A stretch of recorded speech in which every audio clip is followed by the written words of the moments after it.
direction and camera work and editing is just as important, if not more important than the action design and the performers. But also, on the other hand, you could have great performers and just set up the camera on a tripod and it'd be wonderful. But most of the time, from what I see, I really I tend to look towards the direction and of how things were shot and the editing and the sound effects. Because if you have, if there's cheesy sound effects or the camera is all over the place and you're dizzy or, these things matter so much, you could be missing everything. So yeah, absolutely. I wanted to just create action from a female perspective and with a female lead, just more women in general.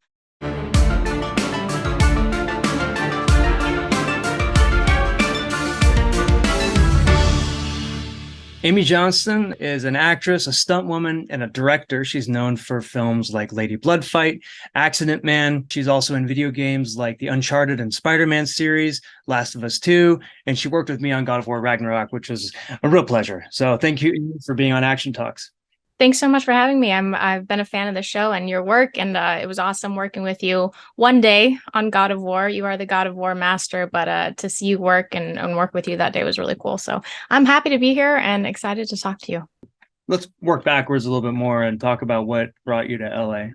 Yeah, so I grew up doing martial arts. My father was a martial arts instructor. He was a 5-time world kickboxing champion, and he was a very strict martial arts instructor and father. And I grew up in that household. My brother did martial arts. My mom did martial arts. She's an acupuncturist, and she was in China and studied Tai Chi, and it's a very martial arts heavy family. So with my dad having the martial arts school and growing up in that, and working with other kids and working with other fighters that he was training, it was just my home. I would sleep there. My brother and I would make up fight scenes and just recreate things and film things with my dad. It was a really fun time.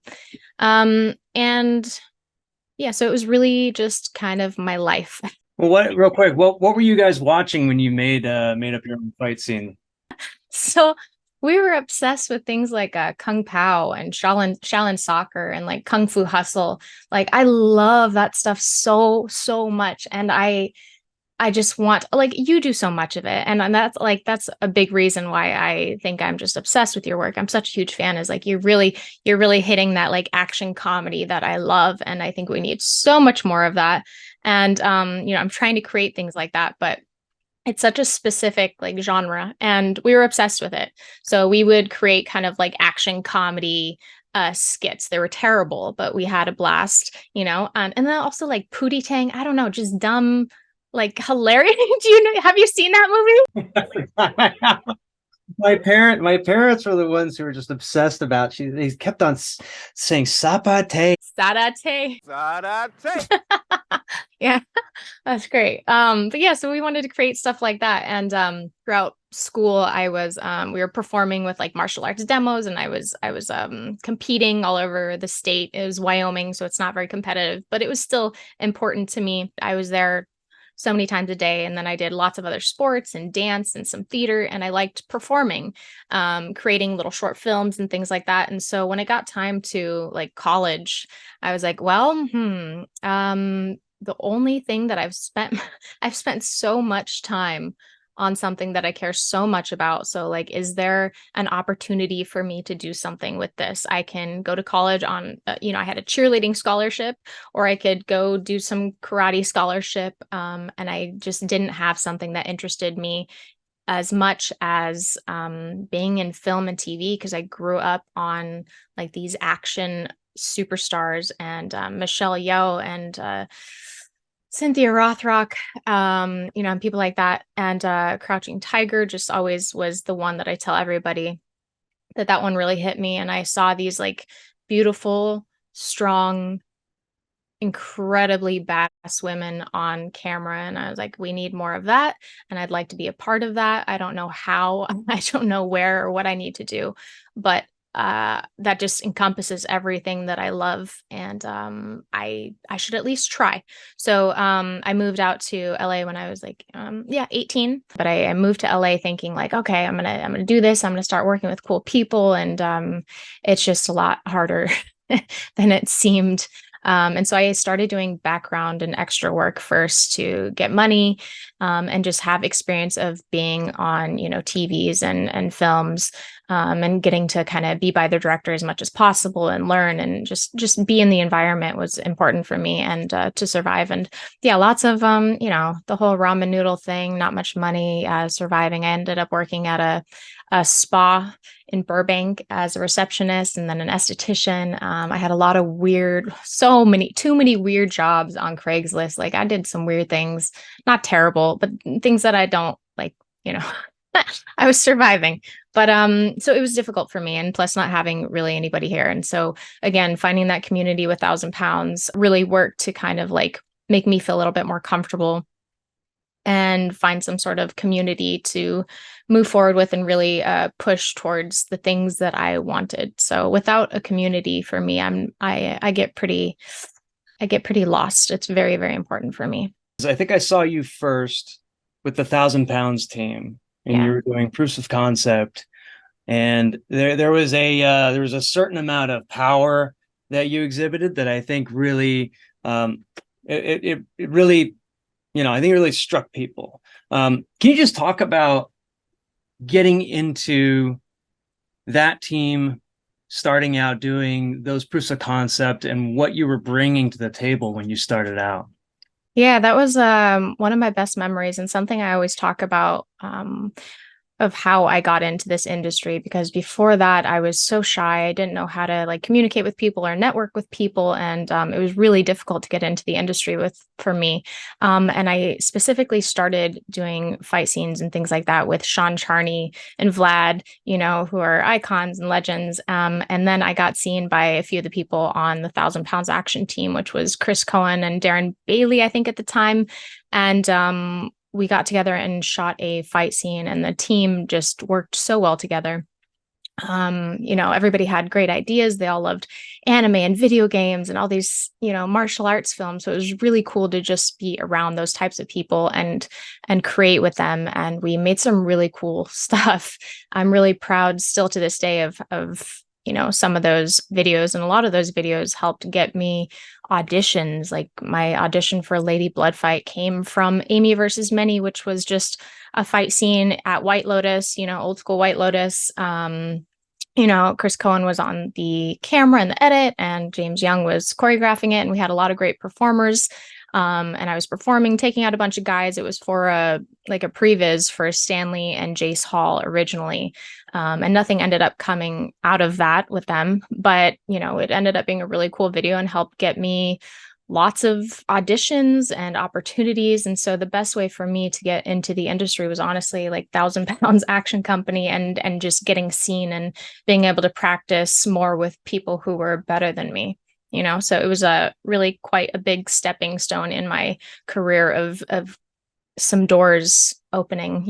A lot of people do previs fight scenes. A lot of people do indie fights. For the first, I think, 8 years of my YouTube channel, I was doing indie fights, and I think I amassed about 900 subscribers total. What do you think it was? And maybe you have direct feedback that you can remember. What was it about these proofs of concept that drew casting agents to you, that drew directors to you? Yeah, I think at the end of the day, it was just really well done, and it was hitting a core audience of people who aren't really they're not really happy with like how films are adapted from video games or anime. And so I think when you get a bunch of people who are very passionate about those things and they create them, it's probably going to end up really well, And then specifically Chris Cohen on the camera, he had really nice punch zooms, and he had a very like specific style that elevated the action, as well again as the performers. We all really cared, and we wanted to just have fun and enjoy and put what we love on camera. So I think really it boils down to like passion, and talent, and then just taking action. And yeah, just being a part of like the anime video game audience is there's so much to work with there. There's so many things, and it's such a big audience. So I think mainly what we were working with and the people we were working with. When you started out doing these, did you come from a place of wanting to showcase anime action, live action scenario, or were you just in it for whatever this was? Yeah, I didn't know what it was. I didn't really know much. I was so young, I was new to LA. I didn't really know anybody, but I wanted a community. And I think that's also one of the most important things when you're getting to LA or any career that you're in is finding your community, the five people around you, the most important people, and they can elevate you and help you, or they can bring you down. And finding a group of like-minded people really helped to elevate me. I want to know what you're thinking of as you're imagining yourself excelling in this, right? As an action star. Um, are you simply seeing yourself as taking orders, or do you also see camera and edit? Do you have like a vision of how this should all come together? Yes, of course. I thought it was all kind of the same thing. I didn't really know, I didn't know what a stunt person was. I didn't know what a director was. I didn't really know much, unfortunately. Um, but yeah, of course, to me, uh, direction and camera work and editing is just as important, if not more important than the action design and the performers. But also, on the other hand, you could have great performers and just set up the camera on a tripod and it'd be wonderful. But most of the time, from what I see, I tend to look towards the direction and of how things were shot and the editing and the sound effects. Because if you have if there's cheesy sound effects or the camera is all over the place and you're dizzy or, these things matter so much, you could be missing everything. So, yeah, absolutely. I wanted to just create action from a female perspective and with a female lead, just more women in general. You get into American stunts background and also, you know, doing stunts, you're doing a lot of doubling. Um, did you find that well, you're in an American filmmaking system. Did you find that that system was what you expected filmmaking to be? No, I think what I expected filmmaking to be was more of like what I filmed with the Thousand Pounds Action Team and, with Vlad and Sean, because everybody was just so excited to be there and came with all these ideas. There weren't so many like strict rules of how to do things. It's just like, let's try this, let's try this, let's try this. Let's all come together and have this like collaborative thing, which is actually why I like motion capture so much because it's more so like that from what I've experienced. Again, your IMDb is huge, but you've got Pair of Kings, you have Face Off, Agents of Shield. But do you have any examples where you notice that, oh, this is very different than what I expected? Yeah, so my first official job besides like, music videos and short films and things like that was on a Disney show called Pair of Kings. And a great stunt coordinator named Danny Wayne brought me in for that.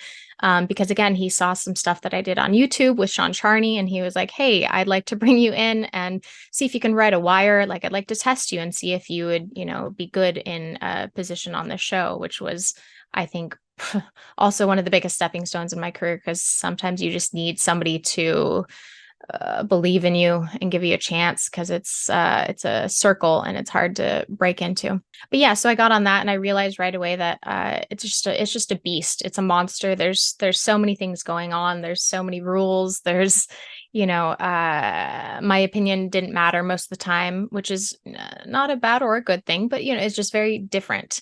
And it was quite the learning experience, but I did initially enjoy like kind of the indie scene more so, and some days to this day I still enjoy the indie scene a bit more, depending on how I'm feeling because you get to just play and have a bit more fun. Everything is already pretty much planned out because of the finances and everything that you need for a bigger budgeted film. And so because of that, there's not much room for error or much room for discussion or much room for creativity. It's very much more so in like a brick environment, which and it's always fun and it's incredible, but there's definitely 100% a difference. Do you have any particular stories where you saw that? Yeah, I mean, especially when I was younger, it was very difficult for me to understand kind of this like cutthroat concept of people and the competition. I thought that we were all on a few jobs. I would, work together with people and film things and help edit and do all this extra work. And I thought that was kind of just normal and we were all working together. But then I soon found out that, people were definitely trying to, get their friend on the job or take the job of mine, or, they didn't like how I was talking to somebody. And, there's just so many political things that you need to learn once you get into the industry. And unfortunately, the only way you can learn is by being a part of it and making mistakes. And I've made so many mistakes. There's positive and negative to every job, as well as the indie scene too. There's negative there, but yeah, I think in general, you just have to keep getting better and work your way up the ladder, and eventually just find respect. But I find that even now going onto a set, I still have to prove myself, which is also not a bad thing because why get comfortable? But I do believe that if you create and you are enjoyable to work with, which is something I think people forget, you can be the most talented person in the room, but if you are not bearable, or if you're disrespectful, or if you just aren't a team player, these things are very important. And, you're around somebody for months on end, you want to enjoy their time and their company. But so I think if you're, an enjoyable, decent human and you're talented, and you work up the ladder and you maybe create your own stuff, or you network with people who are above you and you work with people who are above you, I think there's absolutely wonderful places to go, obviously. But I just, it's just there's specific rules on how to get certain places is all. Yeah. And it all makes sense. It's just not as free as the indie world. Now, you mentioned something about respect. When you find yourself in that environment, because I've seen it myself, in the environment of a stunt team, a big production, do you find yourself sort of in a different version of a martial arts dojo? Yeah. Yeah, I like that. I like that. That's a really good way to think about going to my next set, is just being in a new martial arts dojo, because there's a hierarchy. There's an instructor and there's students, and then there's the new student who comes in, and obviously you don't want to come in and start talking shit to the instructors or black belts of people who've been there, because they're gonna, probably kick your butt. And there's a way that has been working for the team and they know each other. So yeah, absolutely. I like that idea or concept of it kind of being a new martial arts school every time you go to a different job. Yeah, I'm gonna look at it like that from now on. Thank you for that. Well, yeah, and so then does that, I mean, there are some positives and negatives with that. You can become a senior instructor, and that can be a very good position. And it could also make it difficult to transition between schools. Um, have you ever found parallels between the stunt community in that way?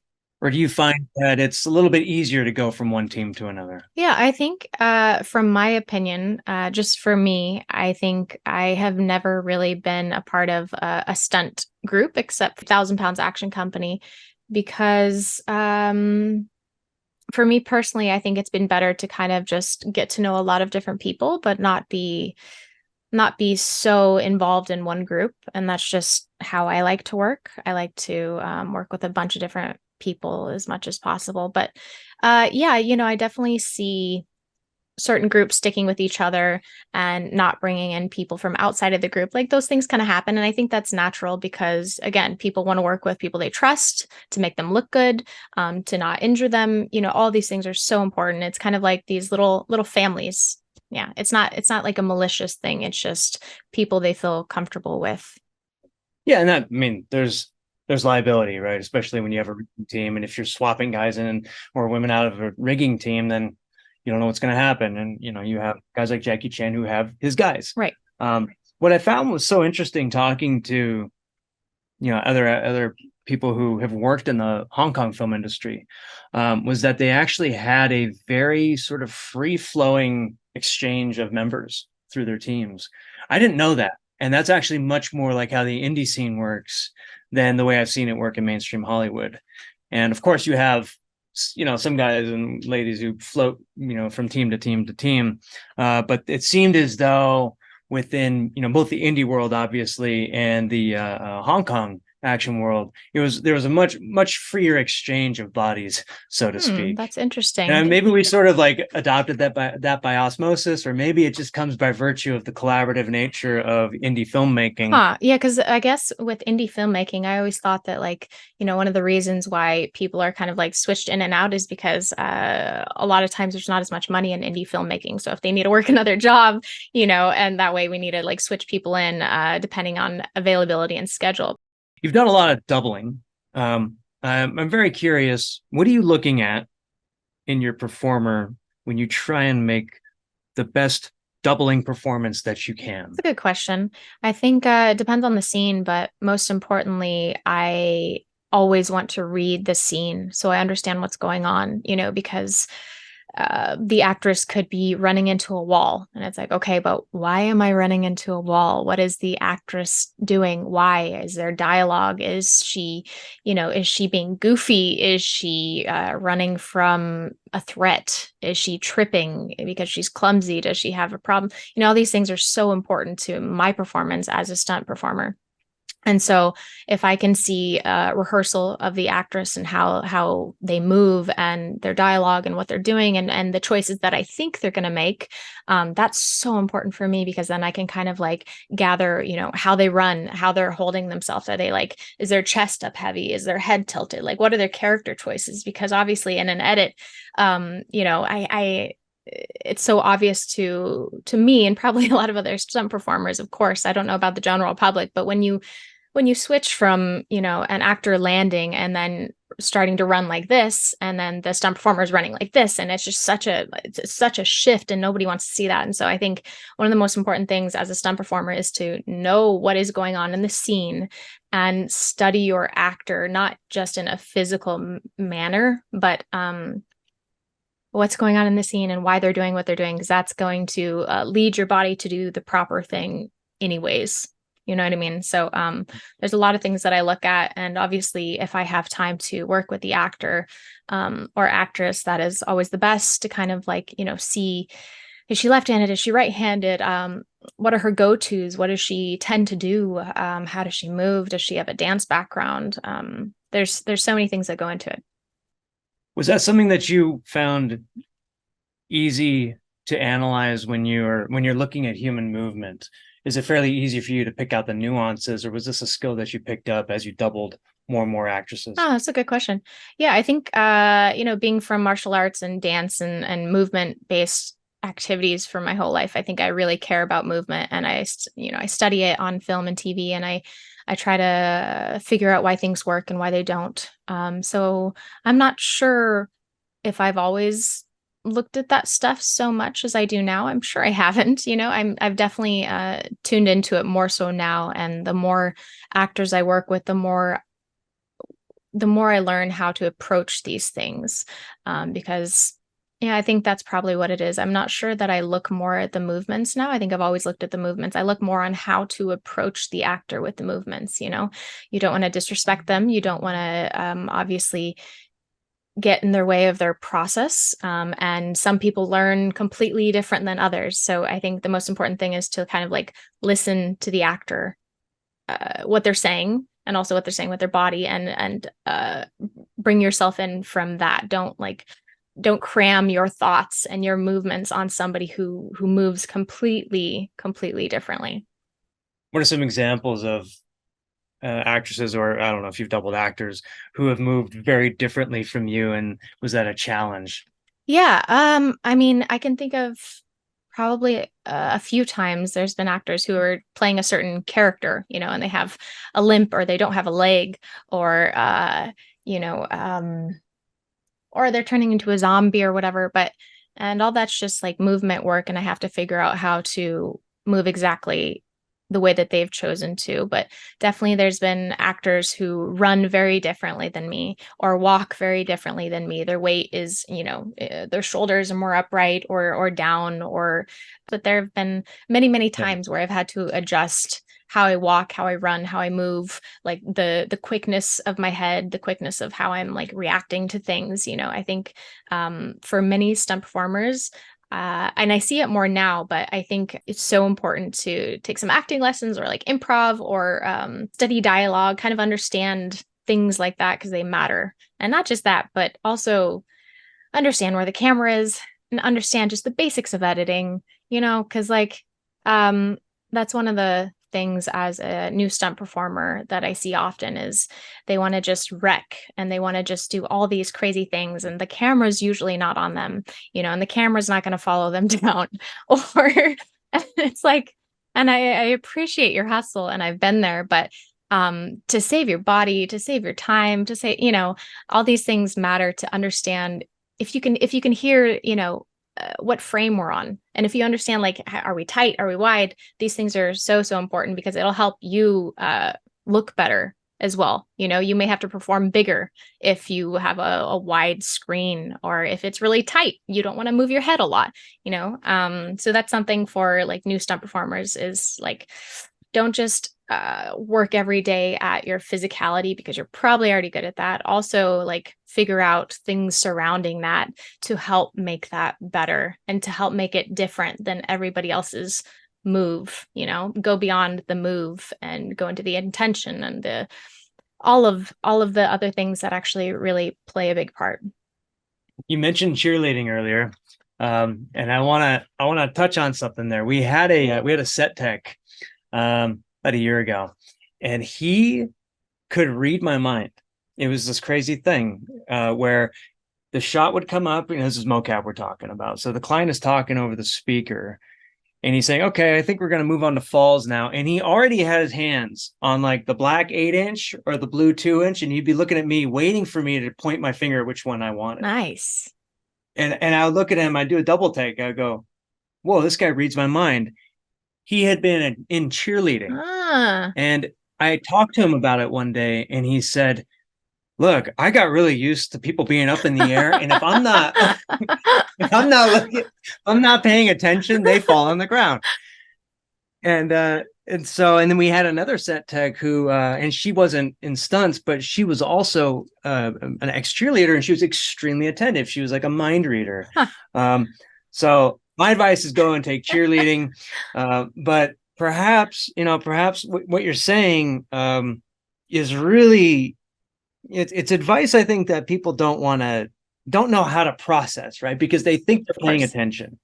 They think that they're there and present, call it what you want, right? But they're sort of just like focused on everything instead of what is next and what needs to be done. Yeah, it's nice to have people around like that. But yeah, that's a great point, is to kind of focus on the kind of prioritize your focus. I think you can be very beneficial to the team. And that's also like, in conversations with stunt teams, people trying to figure things out, try to be present and listen and prioritize the goal.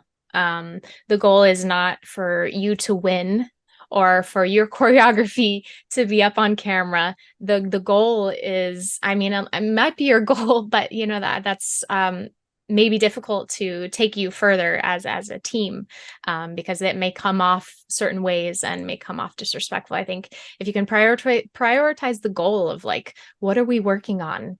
How can we make this project the best? How can we bring what we need to bring to this character in this moment, to make this just sing? Is there something unique that hasn't been done in this world? Is there something I know because I love this world of Marvel or whatever? Like, where can we really fit these things? Like, let's prioritize what's going on set, prioritize what's going on in the conversations. And I think that, like, for me personally, going on to a set when I am uncomfortable or I have something really big going on, I often think to myself, it's not about you, Amy. It's we're here for this project. Like, what can I bring to this project? I try to remind myself of that, and it takes pressure off of me as well, because everybody else has got pressure on themselves too. So if I think the more you can kind of let go of your ego as much as possible, I think you'll probably perform better and probably have a funner time and get along with people better. Yeah. Well, of course, that's a big ask when your goal is to be a movie star, when your goal is to be the next action star. That's very that's a big, you have Yeah. to make that gap, Yeah.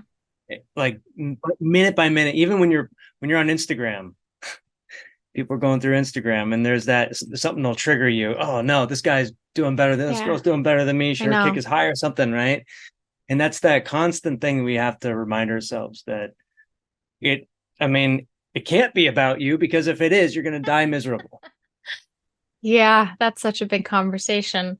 It's a difficult task, and social media is really exhausting, you know? It is exhausting to see other people doing well. Obviously, you want them to do well, but it's a difficult industry and jobs come and go so quickly. So people can get very defensive. And I've had people be upset with me for getting certain jobs they thought they wanted or they thought that they deserved, or, so I think at the end of the day, just uh, try to again prioritize the things that matter to you. And for me, like you said, like it's kind of opposite of, I me wanting to be an action star and then me trying to like suppress my ego. Like I understand that doesn't make sense. But I think to get to your goal, you have to have a proper mindset and you have to be healthy, like outwardly and inwardly. And so it's not that you're like manipulating people to get to where you want to go. You are creating like a good environment. You're doing good work. You're being a good person to where you want to go. And for me to do all of these things, like to feel like I'm doing a good job, I have to push down ego of how I'm doing and what I'm doing, because I know that that is more enjoyable to work with, and that will get me further because that keeps me a healthy Amy. If I let my ego go crazy, which I have in the past, I've gotten injuries. Things just usually don't go my way. So it's better for me personally to kind of think more of my surrounding of what's going on and who I'm working with. That takes the pressure off of me. That's great advice. You also just highlighted what I perceive as a major difference between mainstream stunts, and this could be Hollywood. It's probably the same in any big action industry, and the indie scene, where we start in the mainstream Hollywood scene, for example. There appears to be a limited pie, and you're trying to get your slice of that pie. And it's this sort of idea that, and it might not be true, but the idea is that, Amy, if you get a job, that means I didn't get the job. Yeah. That's what it feels like on like a very base level. Whereas, in the indie scene, at least my perception, you give me yours too. Whenever I see people doing really cool indie stuff, the first thing I think of is, man, I want to work with those guys, Yeah. with those, with that team. I'm gonna reach out. I want to get them on the podcast. Yeah. Let's share ideas. Let's share sound effects. And most of the time, they're very receptive. Yeah. And I used to run this, the stunt people forum, and we would share sound effects. We'd share muzzle flashes, and I don't think there was anybody on there who ever said something like, "Those are mine." If you have them, then you'll do better than me. Like, it was like not even a thought. Yeah. What's your perception of the difference between those two kind of domains? And you're in both of them, by the way. That's so true. That is exactly how I look at indie things. I think like, oh my God, I would love to work with them. Not like, oh, I wish that was me. That should have been me. You're right. I absolutely always see like that's phenomenal. And I'm so proud of them for doing that. And I would love to collaborate with them. And I think it's because it hits my heart and my soul of things that I care about. I know that this person cares and they're doing a job that is hard to do. You have to really be passionate about this and really understand this. And also, I think just the style of filmmaking and action in indie films is more aligned with what I personally love to see. And so maybe I just care so much, and I know they care so much, and it works. And so I definitely see it in a way of like, I want to work with them. For bigger films, there's this financial tie to it. So finances kind of rule the world, right? So, they think, okay, I could have been $10,000 richer or whatever. But now this person gets that, and they get to go higher up in their career instead of me. But I think with the indie action, they probably, like, I don't assume collaborating with somebody in the indie world would help my bank account. So I'm not even thinking about that. I'm not even thinking about the competition of the capitalistic world. I'm just thinking about like expressing myself.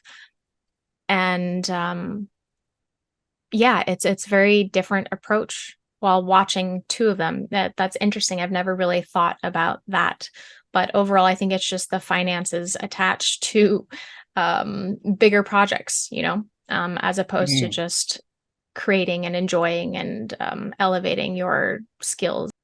And it always helps also to remember what got you here, right? Yeah, Did you put your business card in a jar and you got called to set? No, you made something really cool right. on zero budget and that got you here. And I always think about that with mocap. Yeah. Like I got into this because I was in my garage wearing, a broken gi and, pretending to be a Tekken Yeah, character. and And they were phenomenal. I loved all of them. thanks. But it was just something I really liked doing. I was making no money off of it. And like, no, you don't make enough ad revenue doing stuff like that. But if you think outside, you're right. Finances do rule the world. But the question is, do they rule our lives? Right. Right. Is that the track that we're on? Or are we going to make our own sort of pie and grow that exponentially faster than the rest, than like what they're doing over there? Right. Right. Because where are the cool ideas coming from? Where does previs come from? Right. Right. Exactly. So, this is all stuff that people, it's hard to keep it in mind because you get on that roller coaster. Yes, yes. And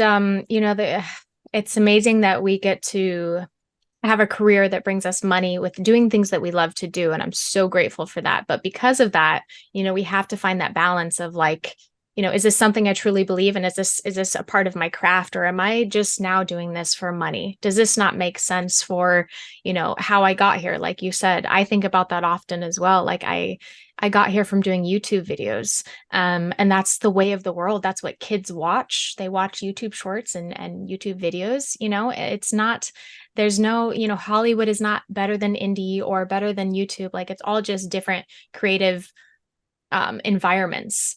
The most important thing is just creating what I want, and wherever that goes, it doesn't matter. I can feed myself. I'm fine financially. So I'm in a position where I don't need to do those ridiculous Craigslist jobs anymore.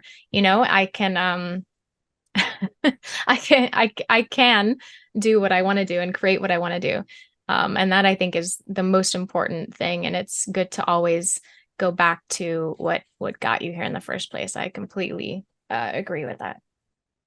I wanted to talk real briefly too about acting. You had mentioned the head turn.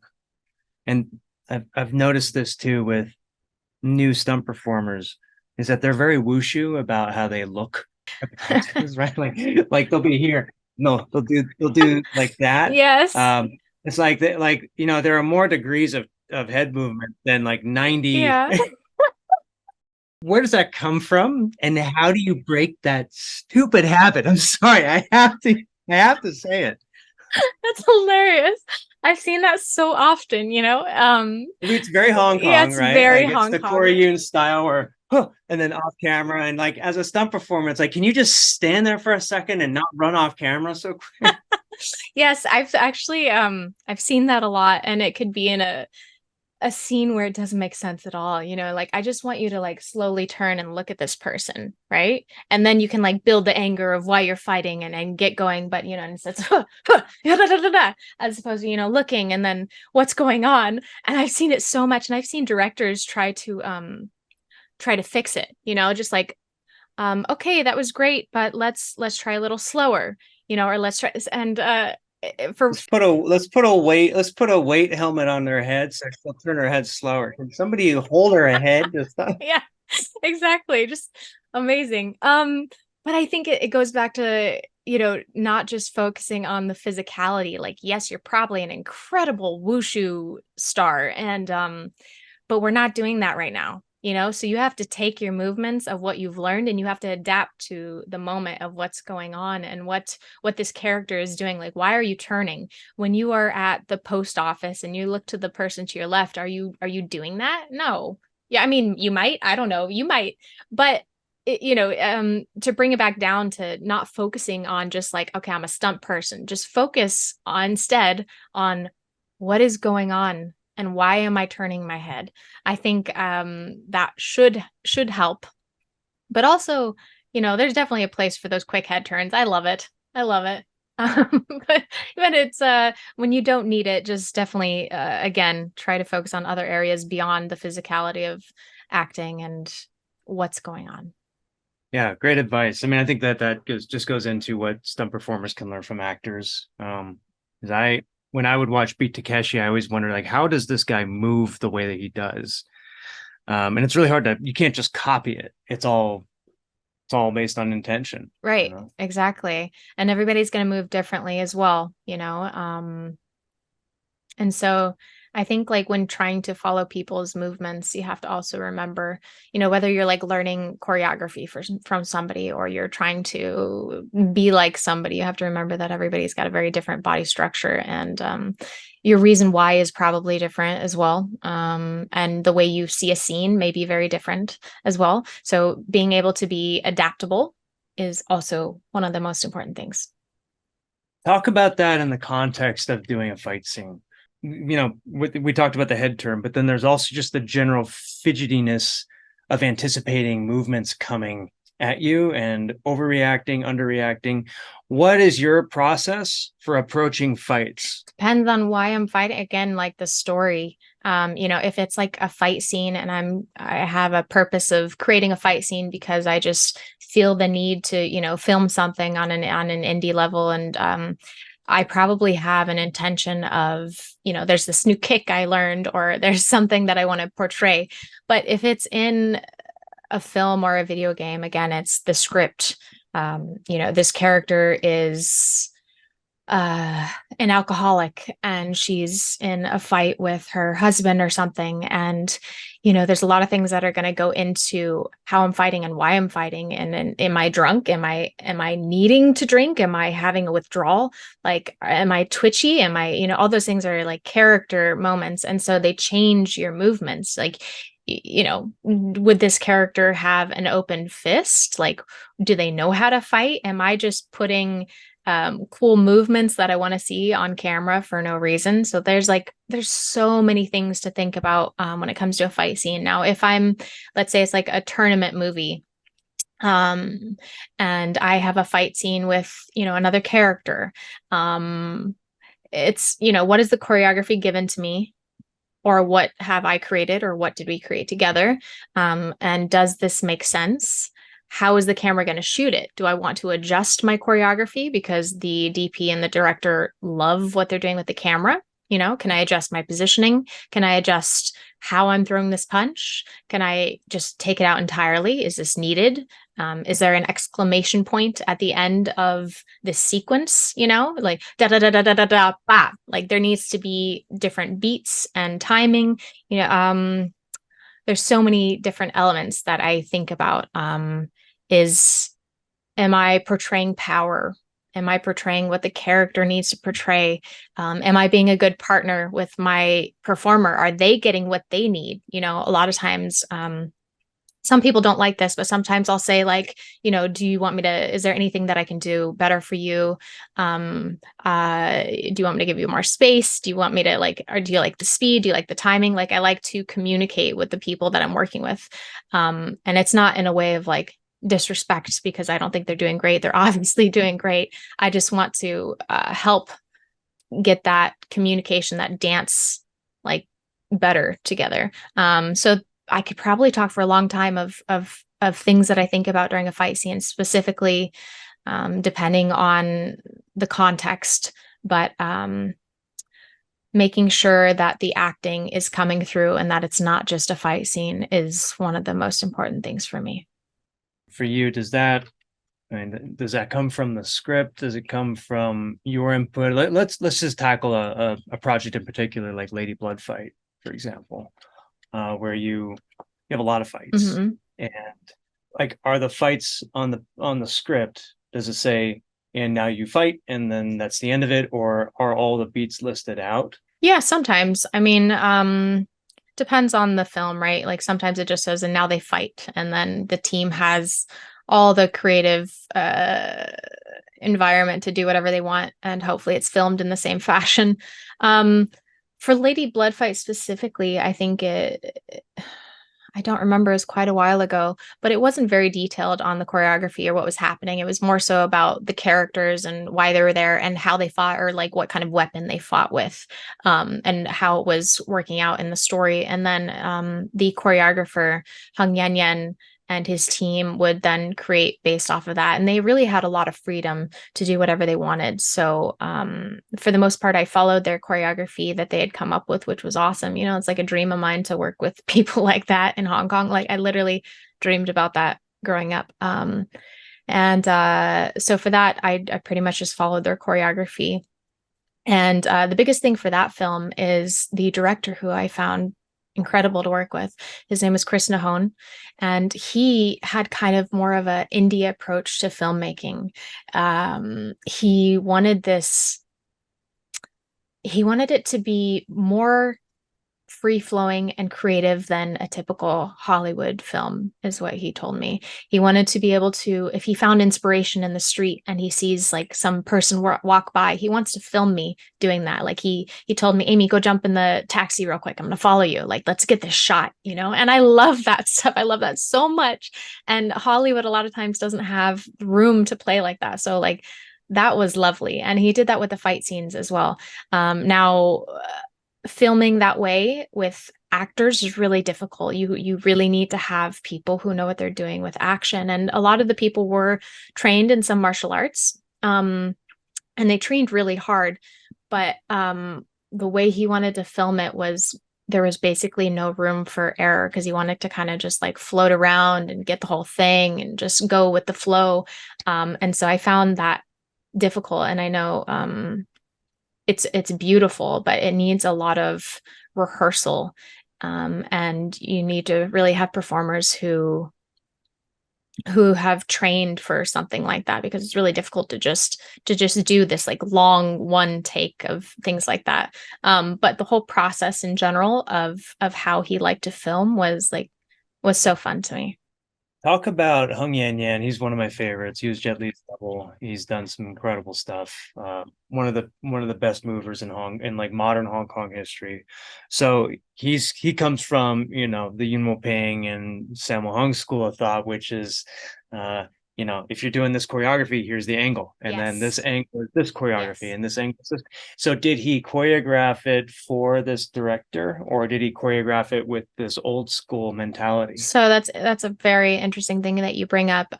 Both. I think initially he was choreographing it based off of, you know, how he's done things in the past. And actually there's a scene that he got to second unit direct.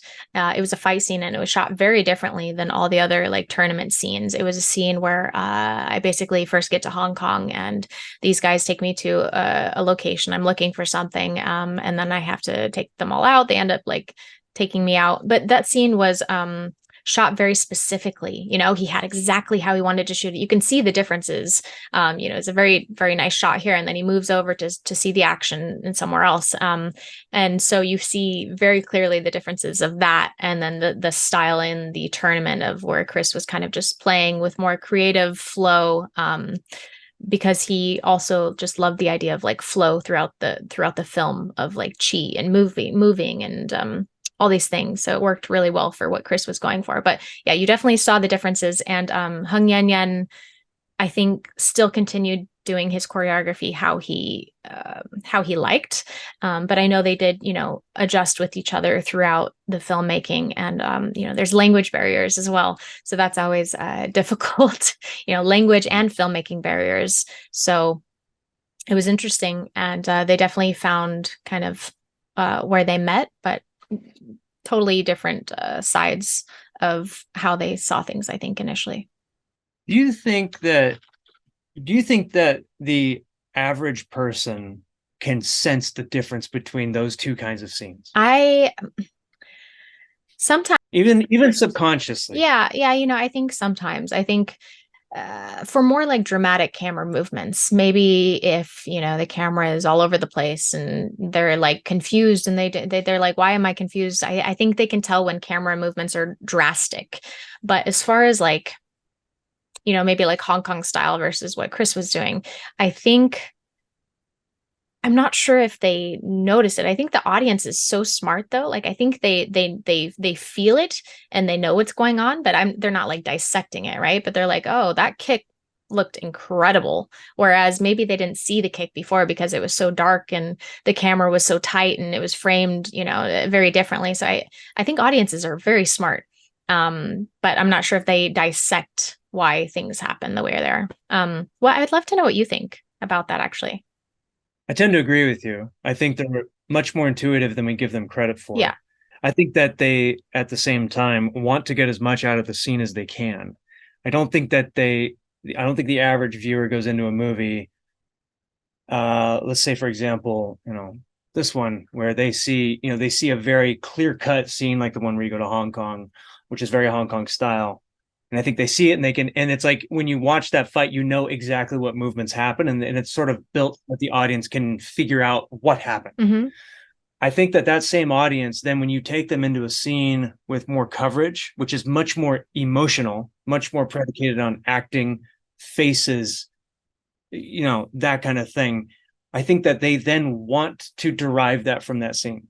So then I think just the question then becomes like, as a coordinator, how do you best complement that? Right. Because you're probably not going to be able to fight it. Right. Exactly. Right. Yeah. I think that's a really good point. And something I want to talk about too is like there's a place for these shots. It's like you're saying is like how do you complement certain things if it's a horror film, if it's something you're trying to focus on, you're everything might change. You can't stay stuck in something that you think is the best because it might be the best, but not for this. And that's the same with like, going back to stunt work, the head turn of wushu is beautiful, but it's not the best for the moment of what's going on. And so I think that's also really important to remember is like you might have some sick camera movement, but that may not work here, So I think it's very important to focus on what is needed or how you can elevate it or how you can exaggerate it, like how you can bring it to another level, not hide it because you think your movement's so cool or not be really wide when it doesn't look good. I mean, there's reasons for things, I think, and it's important to remember that. Yeah, there are definitely some movies shot Hong Kong style that shouldn't be. Like and I've become more of an advocate for the Born Identity fights, not because not necessarily for any technical reasons, but just because like that is just a different way of telling a story. Yeah. And we could talk all day about how, Jeff Amada's choreography is not showcased properly. At the same time, you kind of get the shapes, right? And the audience, it tests the audience. And I think that sometimes maybe in the stunt world, I'm preaching here, but maybe sometimes in the stunt world, we are too controlling. And so when we watch a film that doesn't let us understand what the movement was, we get really upset. And that's exactly how I felt when I first saw Born. I hated it. And it took me 20 years to kind of go like, oh, wait a minute. I think I understand what they were trying to get out of it. And I think the average person actually seems to enjoy it. And I don't think that means that they're stupid. Yeah. Right. I think that perhaps sometimes they're out of touch. So no, that's very well said. It's not just about the physical movements that are going on. It's is that camera movement making you feel a certain way? Are you feeling uneasy? Are you feeling like you're a part of the fight? All these things that you said very well. Yeah. But so my other question then is, do you think that producers see the difference between these two kinds of filmmaking? Depends on the producer, Like American producers, for example. I mean, I always wonder why Isaac Florentine's filmmaking style wasn't adopted completely by Hollywood filmmakers. Right. Right. Because it looks very good, but it's very like spaghetti Western, in his own words, really. Yeah. I think a lot of times with Hollywood stuff, it goes back to like a structure of how things are already pre-created.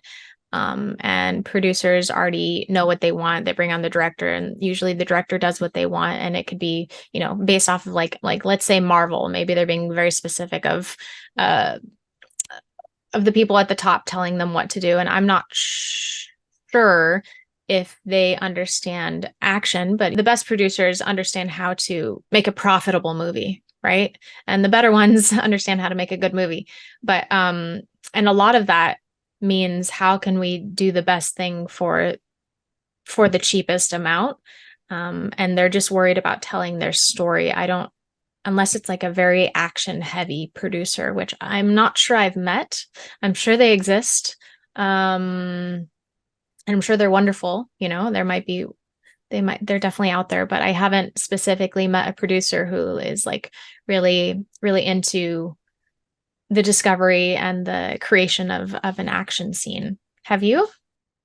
Well, in India, yeah. Oh, They seem to just intuitively understand it. And that was the whole pitch when I did Man Who Feels No Pain, was like, look, you guys shoot the best dance scenes in the world. Why do your action scenes look like this? yes. And they went, okay, what do you want to do, Eric? And I was just like, all you got to do is like shoot it Hong Kong style and your fight scenes will look like your dance scenes. And they kind of like turn the gears in their head and like, that makes sense. And so I think that they just sort of intuit it because you're talking about a totally different type of people at that point. That's interesting. And I think also Hong Kong producers, they just sort of intuitively understand movement on a different level than I think a Hollywood producer does. I think a Hollywood producer is just looking for story. Yeah. Or story and face. And look, like you're talking about, you're trying to keep eyes on the screen. Eyes are on the screen when there's a face. As soon as you pull back to a body, I learned this the hard way at Comic-Con. I showed our fight scenes at Comic-Con for like 10 years and nobody would stop. And I was like, I thought people liked fight scenes. Nobody would stop and watch our fights at our booth. And then one day I put a Death Grip fight on, and Death Grip, this fight in Death Grip, like there's a lot of this in the Death Grip fight. There's a lot of close-ups on the face. And everybody stopped. And I went, oh. Right. Well, that's a thing, right? Yeah. That's hilarious. Well, that's the thing. Like we're so obsessed with what we love that we're focused on that entirely. Like it's like, do the producers really understand, crafty? Do they really understand set design? Do they really understand all these small things? They just hire the best people for the job and trust them to do their job properly, whether they are like action oriented or wherever they are. But I think you're right. They're definitely more focused on the storytelling. And I think that is also super important with fight scenes is to capture that emotion of what's going on so you can feel some sort of connection with the characters, and obviously hopefully there's a reason why they're fighting. And if not, maybe you just look at their eyes and you think, yeah, this person is trying to survive. This person is having fun. There needs to be something there and it needs to be captured. You can't skip those emotional moments into a human soul, and honestly, the whole like two people just fighting each other, I'm not very engaged with anymore either. I mean, I can watch it and appreciate it, but like maybe they have some cool outfits on or it's a cool environment or, there's something going on, because there's been so many fight scenes at this point that you just gotta keep elevating. You gotta add some sort of something to make people care. 100%. What kind of fight scenes engage you right now in particular? Honestly, lately, probably anime fight scenes. Demon Slayer is pretty cool right now. Beyond that, I really like a few people that I follow on Instagram. I like the way that they create stories through their movement. I like Brian Sawyer's stuff. Josh Maybe, Joseph Lay. They have a nice style to them that's bringing the emotion into the camera and into the performers, and they don't necessarily have a big story, but I see the story through the performer's eyes, or through the rain that's dripping down on their head, or through the camera movement, exaggerating certain things. I think they do a really good job. And also, honestly, Eric, a lot of your stuff, it really, really fuels me, because again, it goes back to like the Hong Kong stuff of just good performance and action comedy, which I love. So I guess what really fuels me and what I'm like love watching are, again, other people in the industry kind of showing me what they love. And then in regards to like movies and things like that, like bigger Hollywood films, I'm not sure. um, some Bollywood stuff, like actually RRR was really cool. I loved that. There's some really great big stunts, like in, Mission Impossible things, what Tom Cruise does, like, oh, that's fantastic. But the fight scenes are definitely something that I care so much about. And that's typically in more of the indie scene. I think also what Scott Adkins does and Michael Jai White and those guys, like they're keeping the indie scene alive, and always interested to see what they are up to. Yeah, I agree with you on all those points. One of the ones that I wanted to talk about was your short, The Gate. Oh, yeah. That was like best of both worlds because you have, the EMC guys who are like, so I think that they're like top of their game and with regards to indie action, and Zen is like, I don't know, he's like my top five performers, I think. I agree. I agree. And when you're doing a fight scene like in The Gate, what hit me about that short was the danger. It felt dangerous. Great action nowadays is dangerous. Like you can really feel it. And it's in the performance, and it's in the sensation that the person on camera has not memorized this stuff. Yeah, I'm glad to hear that. Yeah, that's definitely something I think about, especially like as a female fighting men and men that are bigger than me typically. It's like this needs to be some sort of it needs to be grounded in ways for people to really feel like sorry for me or to feel what I'm going through. Like they need to root for me, but also remember that I'm human or whatever character I'm playing, honestly. But yeah, so I think in The Gate, the way that we did that was good choreography, definitely. And working with a good partner. But yeah, it's mainly in the choreography and the performers, I'd say, in regards to making it feel dangerous. And then beyond that, the way that it's filmed is important, and the music, the sound effects, everything really plays into that. But I think it's really important for females to not be superhuman, especially if the character doesn't call for that. Like some of these grappling takedowns and things like that are cool because they're probably bigger than you and you have to figure out a way. But I think that's one of the most important things to make it feel like real and a horror, because like a lot of horror films are the women are the victims or vulnerable because it's believable. It's just how it is. And so I take that and I also put it into action films of like, there needs to be some sort of back and forth. I can't be a superhero the whole time. Even if I am superhero, like there's things that are going to happen to me and it needs to feel intense. There needs to be emotion driven throughout the action of why we're here. There needs to be an impact.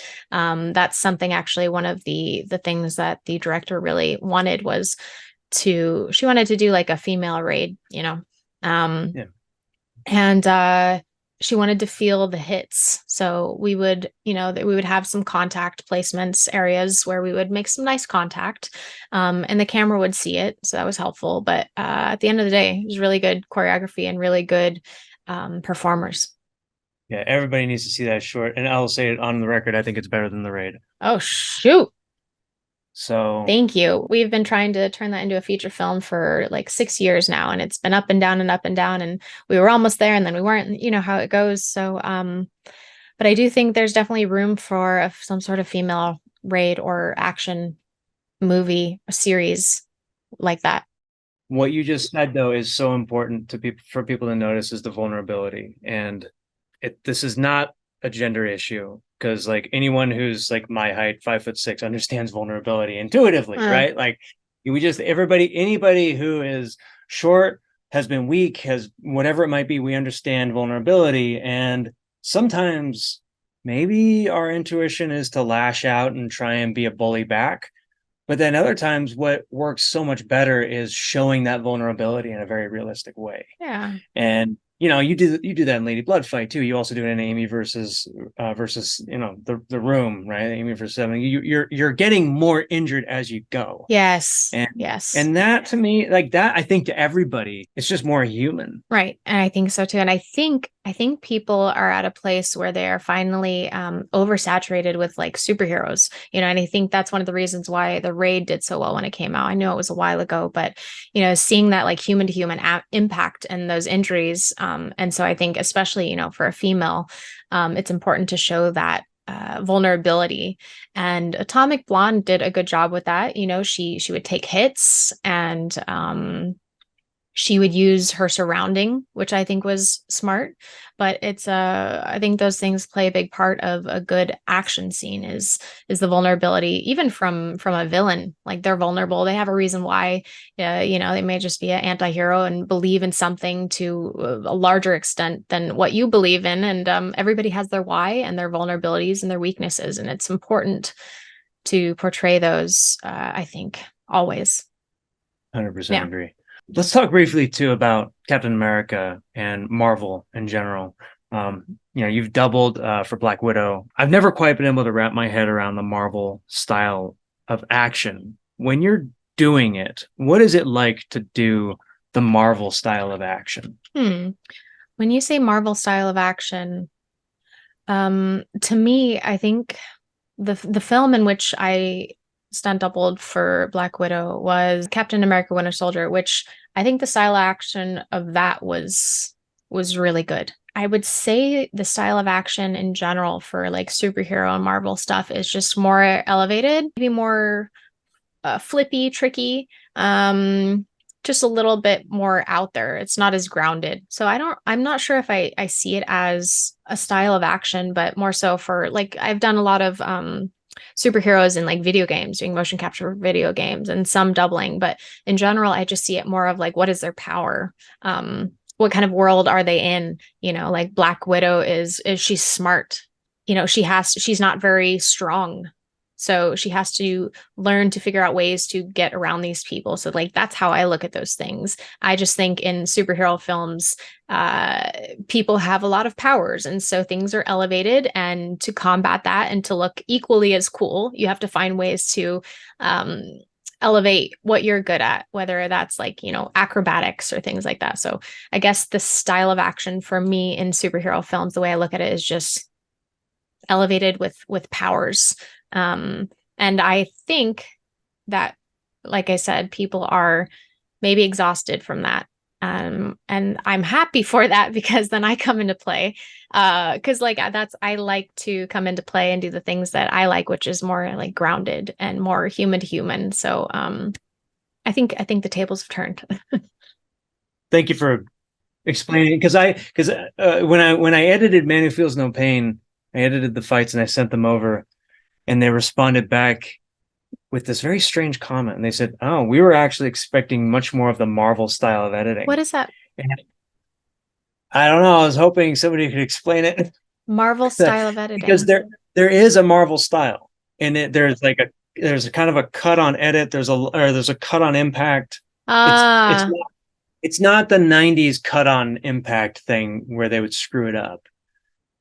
I don't know. Do you have any? I see what you're saying. I think the cut on impact is something interesting. I would say a lot of times like they would cut on like, I don't know, somebody punches somebody and they would cut on impact and go to like a wide shot to see the stunt, which I think is a very traditional way of a Marvel film, or honestly most action films, and the way that they film now is just like, okay, let's do the action up to here with the actor and then let's cut to the stunt scene. And I think maybe that is something because they're working with actors. I'm not sure. I think there's probably more cuts than I would like to see in a Marvel film in regards to the action. But again, I think that comes down to like, doing an actor shot and then doing a stunt shot.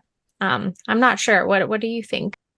That makes a lot of sense. Yeah, I think that the incentive is a lot of the time to hide the double and to sell the impact. And like, how do you do both of those things? Right. And that might be where that style comes from. I don't know. Because you also have CG sort of wrapped up in that too. Interesting. Yeah, I guess if somebody told me that they needed something to look like more of a Marvel edit, I would just think like, okay, so you want more like wire work, you want more special effects on the edit, you want more like high jumps, and you want to see a flip maybe. I'm not sure how I would take that. That's an interesting comment. Yeah, it's definitely not a linear style. That's the style of, you did Accident Man, and those fights, like the indie fights. Also, you mentioned Scott as a great indie action star, and I hope he's not offended by that, because I think that that's a huge compliment, because he's maintaining this model, which is so important for the industry to see, that the way that you can sell a performer's physicality is with a certain model of a certain production model. Yeah, I think so. And I'm so happy that he's getting more credit now and getting to do the John Wick stuff, like he's been working very, very hard at that for a long time. And it's really cool for people to see that side of the action world as well. When you were working on Accident Man, was it like working with 1,000 Pounds? Or was it like an indie production, I should say? No, it was very structured, but it was a nice environment. It was mainly just Scott and I fighting for a long time. And he was, he had a really big part in that film. He was a producer and he had co-written it, I believe. And so he cared a lot. So I think it was taken pretty seriously. We were having fun, and obviously the choreographer Tim Mann was there doing a great job. And I wouldn't say it felt like an indie film, but it didn't feel like, like a Captain America or some sort of Marvel film. It was a nice blend. And I tend to find that films kind of in that genre and around that budget are a really good blend of people caring and also, getting by financially or doing however they are financially. But, it's usually a good blend. So you've done the indie style, you've done the Marvel style. Now let's go into mocap. How do you find, not just in the comic book properties that you've done, but any mocap that you've done, do you find that the action design process is more like the Hollywood style or more like the indie style? More like the indie style, 100%. But there are a few studios. I've worked with so many different studios, and most people are very indie. But there are a few studios that I have met with that are much more Hollywood. But like I said earlier on, I really love mocap because of this kind of like indie feel. And I'm sure mocap is going to adjust because it's still pretty early on, in the realm of things. Things are still getting figured out, but it's very collaborative. There's times where I'll go on set of a mocap stage and I'll do like 10 different characters, and we just get to improv and working with other people that get to improv, and the director or animation director will say, "Oh, try this. What do you think about this?" And then we'll all talk and say, "Oh, that makes sense." Or, somebody will say, "That's a good idea." In Hollywood, a lot of times there's so much of a hierarchy that you don't really have room to speak. And that's just because of, timing. Like we don't have much time and things are already done this way, and there's a hierarchy. So very different. I feel like in mocap, you really just, for whatever reason, it works. People seem to work it out together, and it's possible. And that's always been kind of one of the things that I love about mocap. It's very organized, but there is time for creation, which is very enjoyable to me. Now, being like, an owner of a studio, do you feel that way? Do you feel like it's more indie, or do you see it as like a more of a structured Hollywood? Because Yeah. I'm still playing. I'm not doing the hard work. Yeah, no, it's still mostly indie, Yeah. because it's kind of strange, because the way that animators think is the same way we think about making action scenes. They Yeah. think of it in terms, they've already got the angle in mind. Of course, if you're hand animating, camera and editing are just built in to everything. Really, the coverage system is the alien in the room here. Like, that is the strange one, that is sort of this economical way of shooting films in Hollywood. But when it comes to every other art form, the coverage, like, there's no such thing as a coverage style. No animator would think of doing coverage style with performance capture. Now, what you see is there are some directors coming from TV and film going into directing mocap cinematics, and they're bringing the coverage style in. And I think that the studios are trying to kind of work that in to get that sort of, TV look to video games. I think you're going to see more of that, and it might work. It might be actually a better way to do it, a better way to do coverage style. I'm not sure. You can shoot coverage very easily in mocap because you only need to do one take and then you do coverage with cameras later. Right. So you're saying they structure their shots with an idea of exactly how they want to shoot it beforehand, and it's more like over the shoulder type of idea and wides. And there's going to be a tendency for game developers to want to make their games look like TV to some extent. Now, maybe TV is looking across the aisle of video games and trying to make look more like video games, but you can't make an actor look like a video game. You just can't do it. Right. It's impossible to shoot a TV show with an actor and make it look like a video game cinematic, like a PlayStation 2 cinematic. It'll never look like that. Yeah.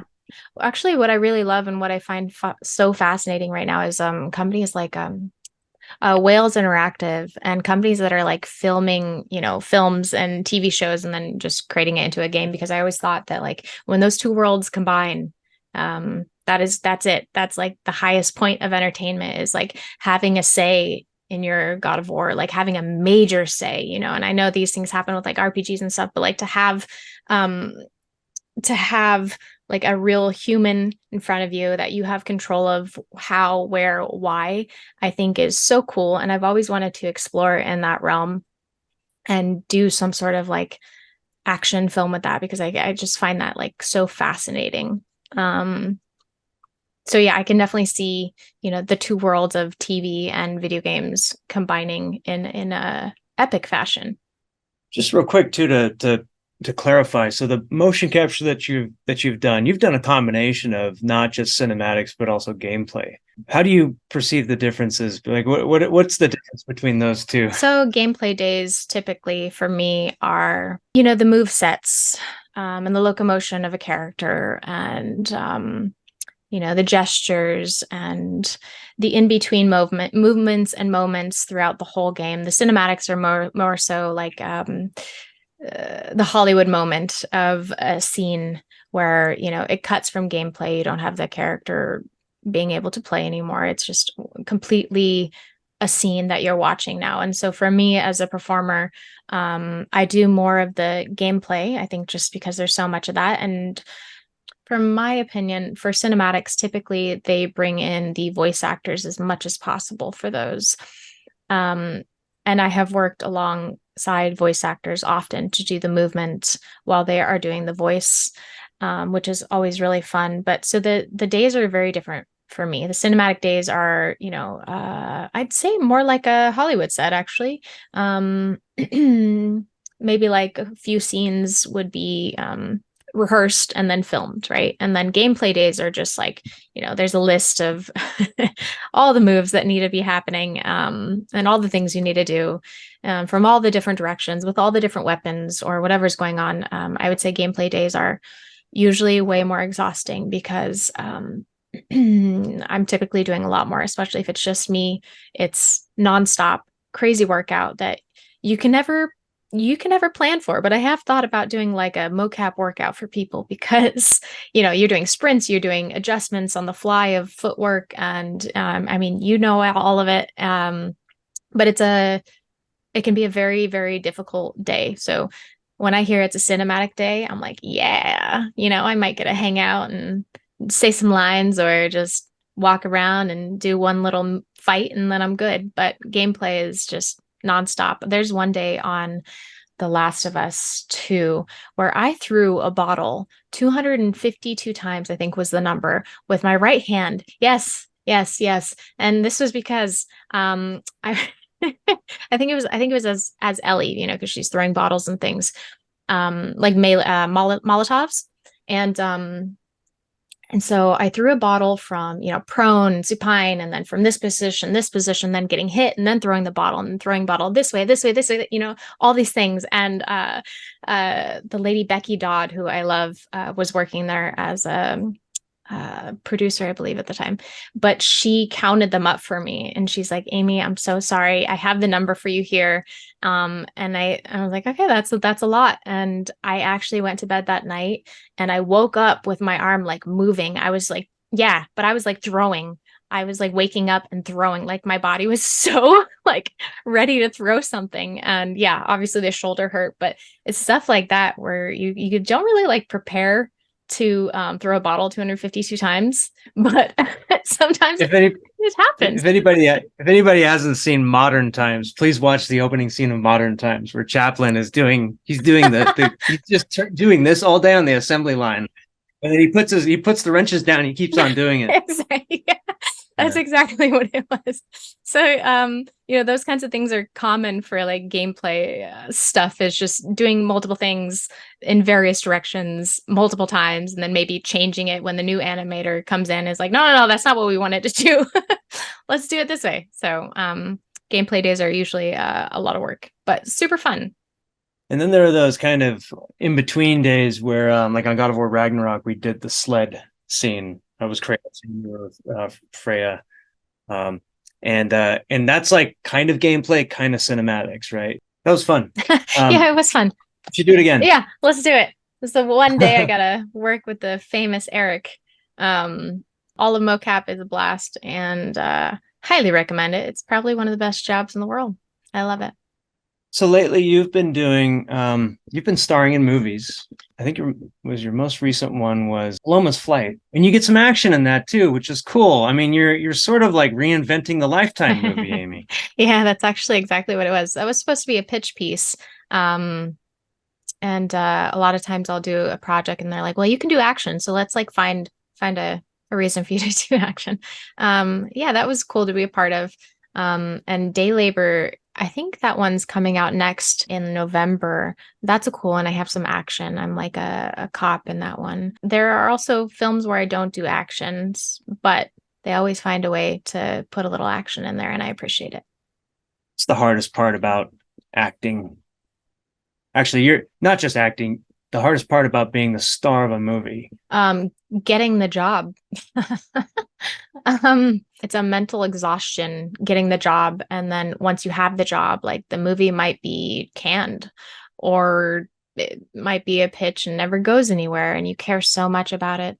So the hardest part is definitely getting the job. But beyond that, once you have the job, I would say for me personally, it's just the pressure in my own mind of making sure I do this well. If I have one shot, you only get one shot, probably once, maybe a few more times, and you have to make them count. And so I put a lot of pressure on myself to do a really good job, and put a lot of time into it. And I would say that, like, in general, it's just pressure from myself. But I find it harder not to work than to work. So it's not that I find it very difficult to be an actress. I'm not an engineer. It's not extremely difficult, but the pressure and the amount of time that you are on a set, and the amount of time that you don't have to spend with like relationships or family and things like that can definitely weigh on you. So I guess balancing life while trying to get these jobs and maintain them and do a good job, because you're only as good as your last job. So I don't know if that answered your question, but a lot of things, mainly pressure. I think the hardest part of acting is acting. No, you've done a great job, and and it's believable. It doesn't. Well, I won't blow any more smoke. Everybody should just watch Amy's stuff. No, bring the smoke. I like the smoke. Yeah, I think one of the most important things is to not overdo it for me. To try to be as subtle as possible. No more head turns. No, none of that. Yeah, we'll try to keep those at a minimal. Yeah, I mean that actually shows really well. And as a performer, if you can eliminate that stuff, it sets you apart and makes you. It's going to sound strange to say this, but you'll look more like an actor, which I think is good. If you can look more like an actor in your action scene. Yeah, I think so too. Because then people, you don't look like a robot. People don't care about robots as much as they care about humans, I hope. So you talked earlier about the difficulty of comedy. You did a fan film. Oh, with Lauren Kim. Yeah, This Is the Way. You did a short film called This Is the Way. Yeah. You still have a heart for comedy, which is great. What's your read on the current state of action comedy? I mean, like I was saying previously, we need a lot more of them. I feel like there's not many. I think there's, action comedies like Guardians of the Galaxy and things like that, but we don't have like the Hong Kong action comedy or like the, Buster Keaton action comedy, like that physical comedy, especially with action. And so my goal lately is trying to figure out a way to bring that back and for people to care because I think it's so fun to watch. Um, the physical comedy of people like Robin Williams and things like that, that like amazing physical comedy. Like, let's put that into action films. I don't see much of it. And again, that's why I've followed your stuff for so long, is because I find you to be one of the only creators who really do that properly. I mean, thank you. Well, what's going on? Why don't they make action comedies? Like physical action comedies. Of course there are action comedies. Hobbs and Shaw is an action comedy. Yeah, right. Uh, there are action comedies. But you're talking about the Hong Kong style. You specifically said that the physicality. Well, what's stopping people? I don't know. That's difficult to figure out, honestly. I think most of the bigger films just have so much of a budget and they think they need to be bigger and bigger, like the fast films. They need to keep adding explosions and more fight scenes and more craziness. And I think again, one of the reasons I think why the Raid did so well is because they brought it down and grounded it. So I think if maybe they just need to come back around and bring it back down. I think, I don't know. I don't think I have a really good answer for this. I think they just need to hire you. Um,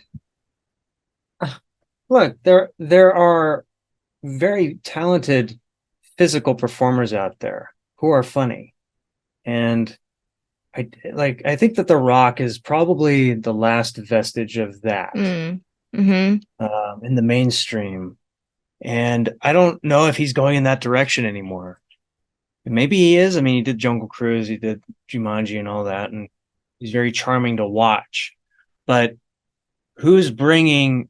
Yeah, it's an open I mean, yeah, it's question. a great question. I mean, Jackie was the guy who was, bringing that kind of physical comedy, but I don't think we've really had much after that. Here's a question. I mean, you as a female, there is a different angle to take, presumably. How would you approach action comedy if given the chance on a larger scale? Yeah, so what I've been working on lately is like a rom-com action comedy because I think so the biggest audience for action films is men, and I think women would watch a rom-com action comedy. Um, and I know there's women who love action films, but typically, men are the largest audience. And I've been really interested in this idea because I loved like Mr. and Mrs. Smith, but like, what if that was like incredible action with like action stars, like I've been working towards this for a while and I have a few scripts and ideas and I really want to play with this idea of like uh, action in a world like that with love and Yeah. things that go wrong and but there's things like this. I just want to like make it an actual like action film, and to play with that, whether they're like on the run and they have to run together and figure out all these things. I want to play with a rom-com action film. Hmm. Yeah. Because I mean, I think that could be a winning formula, but I think that it could be probably catered in a way that because a lot of guys they hear rom com and they think like when they Exactly. hear they hear Lifetime they go and it's like well if you actually watch it they're pretty good. Like, I'm kind of a Lifetime fan secretly closetly I guess you could say. Yeah. So there I think there's a way, Amy. Yeah, and it's you just need to market it as an action film and bada bing, bada boom. I think make two different trailers, one trailer, the first trailer being heavy on the action, the second trailer showing some of the rom-com, and I think it would win. Are you watching any comedy these days? Anything that's strikes your fancy? The last comedy thing I watched was uh the TV show Barry. I love that show. Um Besides that, I mainly watch a lot of dark stuff. I'm always like much more interested in dark things. For comedy, the only thing I've watched recently is Barry, which I found to be such a smart, fun show. Maybe because I'm in the industry as much as I am, but a lot of the jokes and the thoughts and what the character went through were just fantastically written, in my opinion. I don't know. Is there any good comedy stuff that you're watching? Watching old Buster Keaton shorts with my kids. Nice. Do they like them? They're crazy about them. Heck yeah. What draws you to dark things? I don't know. I just find it interesting, especially like with murders and anti-heroes. Like I always find this like gray area interesting, right? Like it's like the Breaking Bads or things like that. Like they have cancer, but what are they going to do to fix their cancer or to save their loved one or to take revenge for their mom dying or whatever? You know, there's always reasons of why they are doing the terrible things they're doing. And I always find that like character choice and the decisions and like the struggles very interesting from an actor standpoint, I suppose. Well, Amy, this has been a really fun conversation. Thank you for talking to us and sharing your experience with us. And I hope we can meet again on the volume someday or in live action. I think it'd be a lot of fun. So thank you so much for your time. Thank you so much. So many great things we talked about, and I would really love to work further with you. And I would love for you to direct me someday. Stay tuned. Action Talks is available on YouTube, iTunes, and Spotify. Join my Telegram at t.me/Eric Jacobus. You can check out my studio at superalloyinteractive.com. My website and blog is at ericjacobus.com, and be sure to subscribe. Thank you.